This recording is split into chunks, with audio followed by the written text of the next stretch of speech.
Well, good morning, everybody, and many thanks to Gas NZ and Bioenergy Association of New Zealand for bringing me here.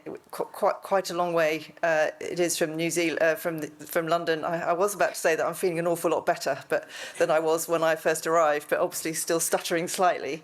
But it is an enormous pleasure to be here, and I have to say, to start a conference like that with a minister being as supportive is just such great news.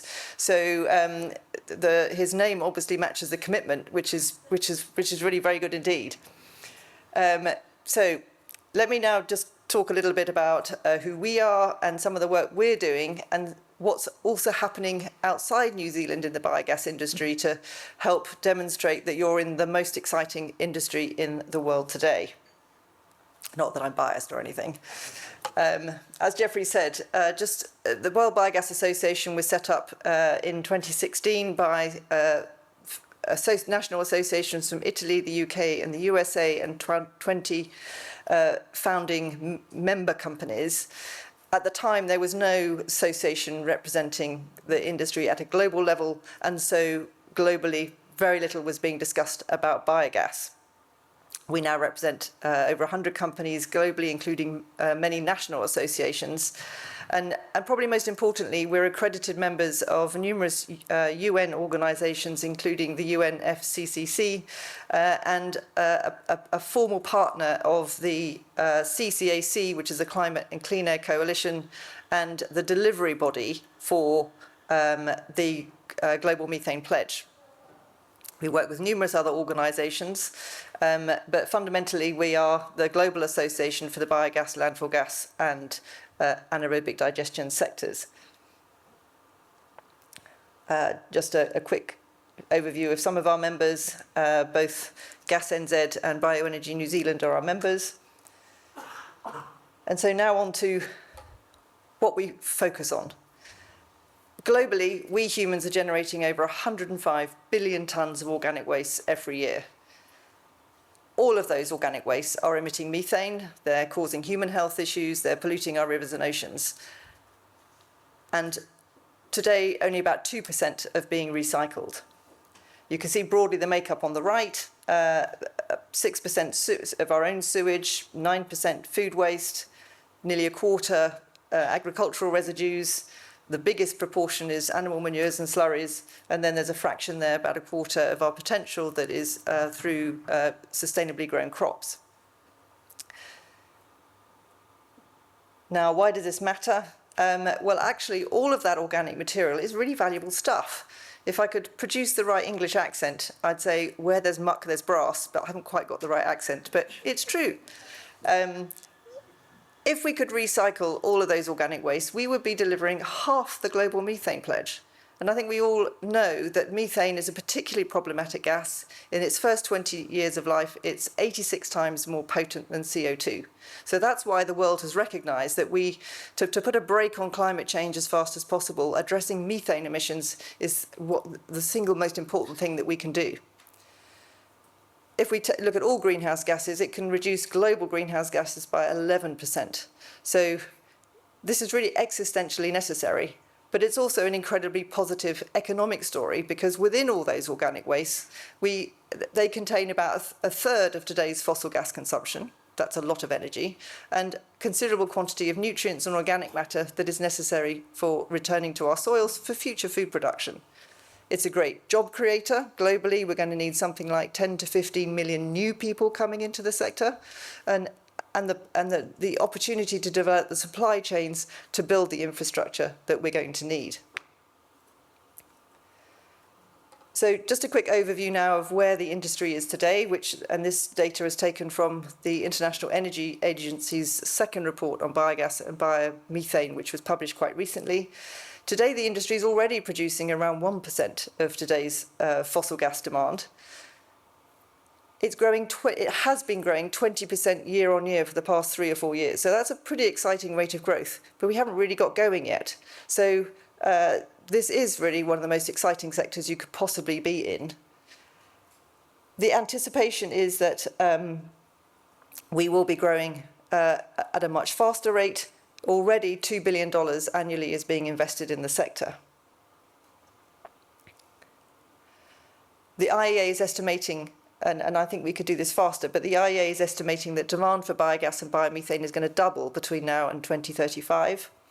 And many energy-intensive industries are looking to biogas because they are finding few other opportunities to decarbonise their operations. And one of the best benefits to highlight about biogas is it's molecularly identical to fossil natural gas. It's essentially, we're taking the methane that's being emitted from those organic wastes, capturing it, and putting it into the gas grid. It's a rather simplified version, but it's a drop-in fuel. Some of the good things we're also starting to see is there's some innovative business models that we're starting to see out there that are enabling the industry to be independent of subsidy. And we're starting also to see that biogas is being seen as a raw material for other hydrocarbon fuels to deliver particularly hard to decarbonise sectors. Just a quick overview of some of the reports you'll find on our website. We produce a number of market reports focusing on particular countries.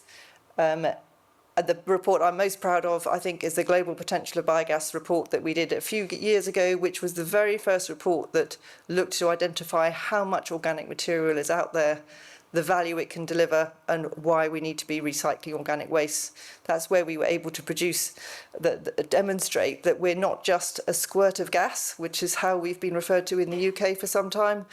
1/3 of today's fossil gas demand is a big amount of gas. So we need to be thinking big, and that was the first time that anybody had been able to demonstrate that. There's also a report there that we did with C40 cities, looking particularly at the opportunity of how we can and why we should be recycling our food waste in cities in particular. So how has the industry been growing globally to date? Here we've just got a few examples of what's really facilitated the growth of the industry that we've been seeing so far.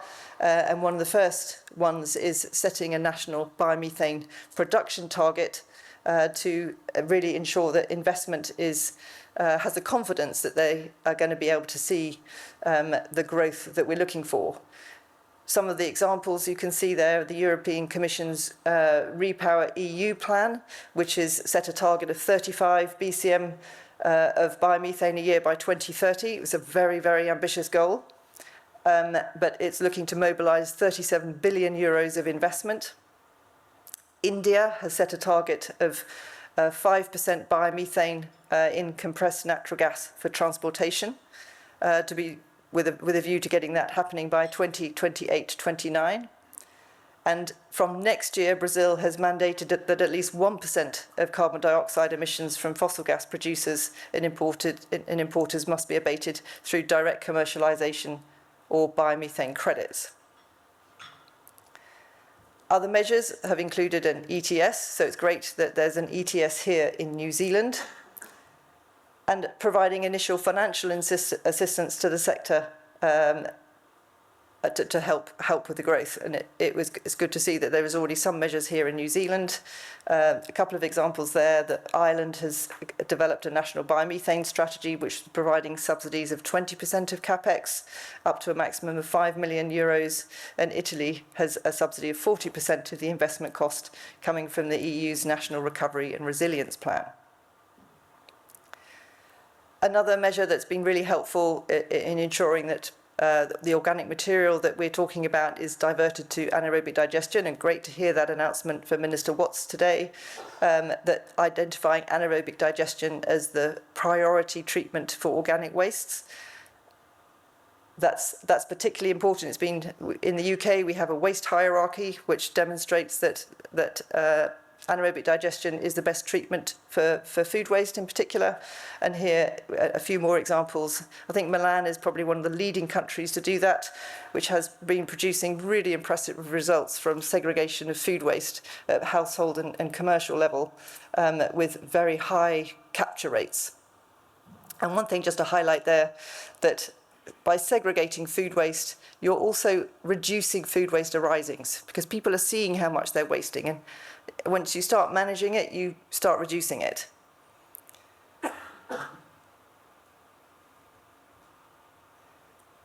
But notwithstanding all this positive benefits, the industry is still somewhat challenged. It's quite important to ensure that the plants are designed, built and operated well, and that the people operating them have the capability and knowledge to ensure that they are managing those plants well. At the end of the day, we are producing a gas, and gas can be explosive if it's not managed properly. There are lots of regulatory hurdles and lack of the necessary standards in different countries, and there is quite high capex involved in establishing these plants in the first place, and so probably I would say that the biggest challenge the sector has overall today is the challenge of achieving a high enough return on investment for the quite significant range of risks for investors. And so addressing that has been our mission in life for quite significant time. How can we increase the value of all of the outputs or reduce the range of risks so that you change that figure? Now just briefly taking a look at the services that biogas delivers, or anaerobic digestion. It's a great name. I think we could do with changing it, but it's the name we have today. But we've talked about the fact that it generates renewable energy. Great, it's effectively extracting the sun's energy that's been captured by plants through photosynthesis. We know that it's treating organic waste. It's one of the cheapest sources of biogenic CO2. In the UK, it's a sixth of the cost of any other CCUS opportunity. And it produces, of course, all that organic material that's going in, minus the energy, comes out the other end. That contains valuable organic matter and nutrients that is a replacement for fossil fertilizers, which are hugely energy intensive. But it isn't just that. It's also dispatchable. It's there when you need it. It's where when the sun isn't shining and the wind isn't blowing. It provides baseload energy as well, improves air quality. We've talked about preventing water pollution as well. And numerous other benefits here. I think the energy security benefit is also something that is, in this slightly challenging geopolitical environment, has become much more to the fore as a significant benefit. We're producing homegrown green gas, so we're independent of foreign sources. But today, we're only really getting value for and rewarded for the gas that we're producing, the energy that we're producing. We're not being financially rewarded for all of those benefits that we are also delivering. And so if we're going to change that economics, improve the ROI, then we ideally need to be rewarded financially for all of the benefits that this industry is delivering. So we're a great sector, we're existentially necessary, we need the biogas for our own energy security needs, and if we're going to get anywhere near meeting the objective of the Global Methane Pledge, which was set quite a few years ago now, but the timeline for meeting the Global Methane Pledge is 2030, and time flies when you're having fun, but 2030 is now 4.5 years away. So the challenge we're all facing is really how on earth are we going to build hundreds of thousands of biogas plants as fast as possible and ensure that they're all high-performing plants in less than 5 years. Well, we're up to the task. If we really focus our minds, we can do a lot. So I'm just going to briefly take you through the Making Biogas Happen programme that the World Biogas Association has developed to facilitate the industry to deliver as much of that potential as possible in the fastest possible time. One of the challenges that I highlighted is the fact that there isn't, in most countries, the necessary regulatory environment to ensure that project developers can put projects together that are capable of attracting the investment they need. So in order to ensure that that appropriate regulatory environment can be put in place as fast as possible, and to avoid reinventing the wheel, we have put together a model global biogas regulatory framework that takes the best of the policies, standards and regulations from the most successful markets around the world and puts them into one place. That regulatory framework is available now to everybody, and we hope that will speed up the rate at which individual countries and states can develop their own framework. We've also developed an anaerobic digestion certification scheme to ensure that all plants are designed, built, and operated well, setting minimum standards for health and safety, and ensuring also that there is a standardised biogas life cycle assessment connected to that certification scheme, and I'll be talking about that later this afternoon, to help ensure that those plants are also getting the value from all of the other environmental benefits that they're delivering. You can see more, find out more about that from the Global Biogas Framework website. And I won't take you through all the 9 pillars there, but you can find them on the website. Similarly, there's a website for the AD Certification Scheme International, and you can see the 11 modules there that are covered.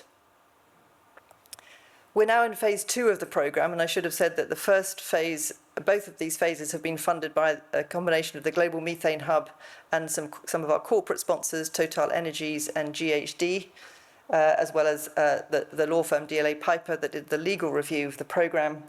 Phase 2 is about disseminating and making everybody aware that this work exists, working with key stakeholders to adapt it, much as we'd like every country to adopt it en bloc. Every country is different, so local solutions need to be developed. We're also looking at how we can facilitate capacity building, developing a training platform to ensure that people coming into the industry can find the training and support that they need, and doing the best we can to facilitate standardization, benchmarking of technologies, and continuing the development of the LCA, which, as I say, I'll talk a bit more. For this current year, we're focusing on 2 countries, India and Brazil, as you can appreciate, given the size of their populations and agri-industries, have the biggest potential to deliver maximum decarbonisation. So we recently signed an MOU with the state government of Sao Paulo for rolling out phase 2 of the MBH programme, and we are working with 2 states in India. So just to conclude, just to remind us why this industry is so existentially necessary, biogas represents a huge opportunity to turn the abundant methane-emitting organic wastes that we are producing annually and turning them into valuable resources. That alone will prevent 0.1 degree of temperature rise. And actually, you might have thought that me coming to New Zealand in midwinter was a bit of a disadvantage when it's midsummer in the UK. I have to say it's a bit of a relief. It's been so hot in the UK that coming here I've been able to cool down, which has been great. We're also preventing the pollution of rivers and oceans, and arguably that is a more urgent requirement than meeting climate change targets. We are 10 to 20 years away from our oceans dying, so preventing pollution of those is really important. And as we've highlighted, recycling our organic waste is a great way to improve our energy security, our food security, improving our air quality. And for those who are still a little bit sceptical about the climate change situation, it's a great economic opportunity. So there's something here for everyone.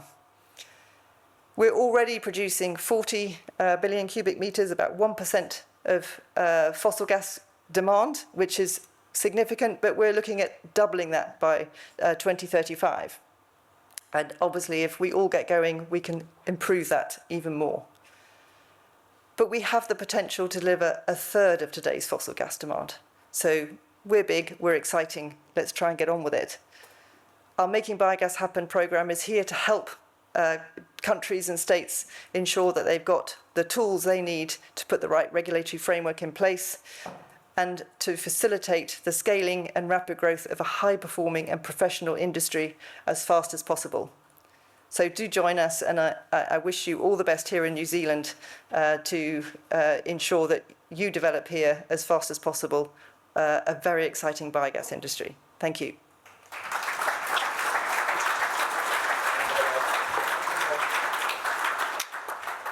Thank you, Charlotte. That was great to hear. I do want to make use of Slido and make sure we get a chance to put questions through, so we've got time for one question for you, and I'm going to choose this one. What policies and approaches have been used globally to encourage farmers to engage farmers and the agriculture sector?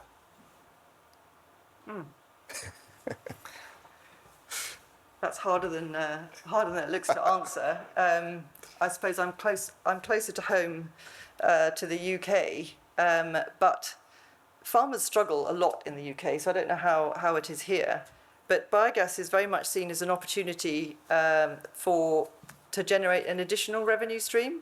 All farmers have quite high energy demand, so by recycling the organic waste that are generated on their own farms, they can be producing their own energy. I think I was talking to somebody today who mentioned that one example here in New Zealand of a farmer being able to produce 60% of their own energy consumption.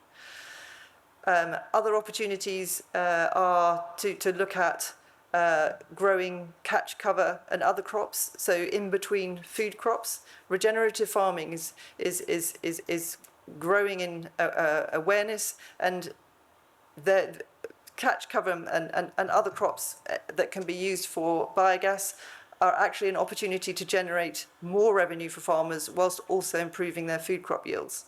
And digestate is a natural biofertilizer, so that reduces the need to buy fertilizers. So I think it's sort of really helping to show farmers the opportunities that biogas can deliver for them, and helping to work out how it can work for them financially. So that, Great. yeah. Super. Thank you very much. Thank you again, Charlotte. Really appreciate that.